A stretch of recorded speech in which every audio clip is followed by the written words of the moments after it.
Hi, I'm Karinna Kittles-Karsten, and this is your Weekly Ask Karinna. Today's question comes from T. T, this is your question. I have been dating someone for 4 months. We have values in common such as religion and family. We are both Catholic. After the first time and subsequent times that we made love, he went to confession.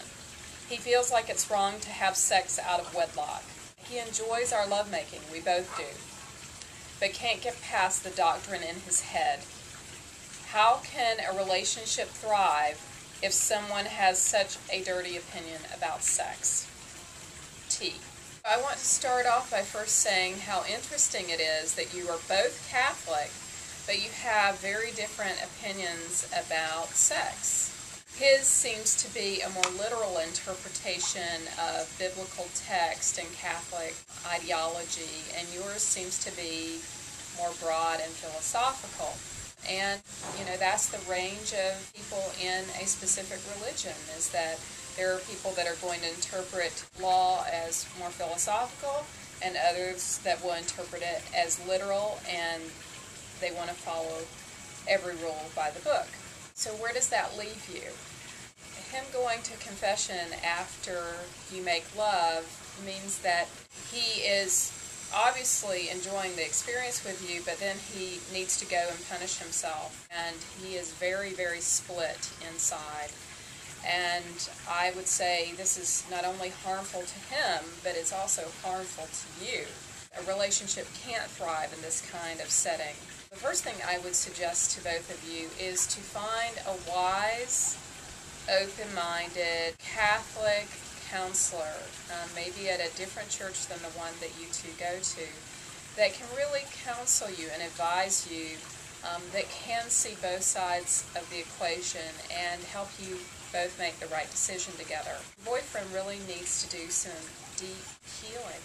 As mature adults, you have needs, you have emotional needs, you have physical needs, and he is really struggling with bringing that sense of the sacred and the sexual together.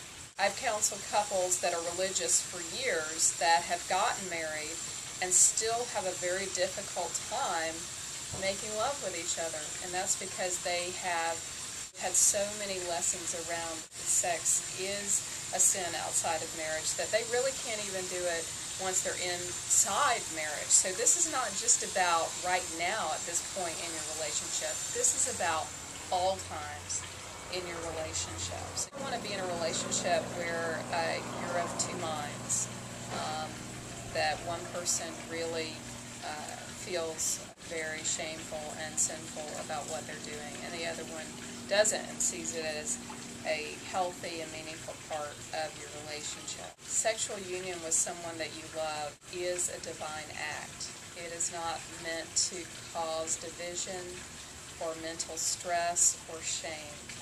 It is to promote health and well-being and a sense of connectivity. So once you deal with addressing this within the context of your religious faith, I would secondly then begin the process of making lovemaking a very sacred act.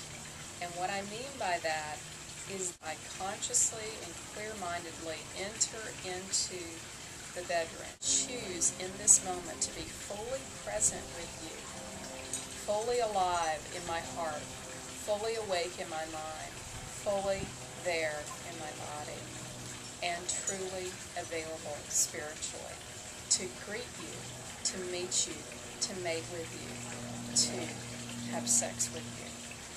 This is the second phase of what I would introduce into your relationship if all goes well, if you have a meeting of hearts and minds in your counseling. But you have to be prepared that he may not feel good about having sex until you two get married, and then you will have to choose if that's going to work for you. You have to be of one mind as you enter into the sanctuary of intimacy. Otherwise, it will be hurtful to him and hurtful to you, and I don't want that. I want it to be a beautiful journey, an adventurous one, fun one, and a meaningful one, and that is what sacred lovemaking is all about. I encourage you to pick up the Sacred Lovemaking DVD, even if you're not having sex with him, and really get versed in what is sacred lovemaking, what makes it meaningful in the moment. I'm Karinna Kittles-Karsten for your Weekly Ask Karinna. Thank you so much for tuning in.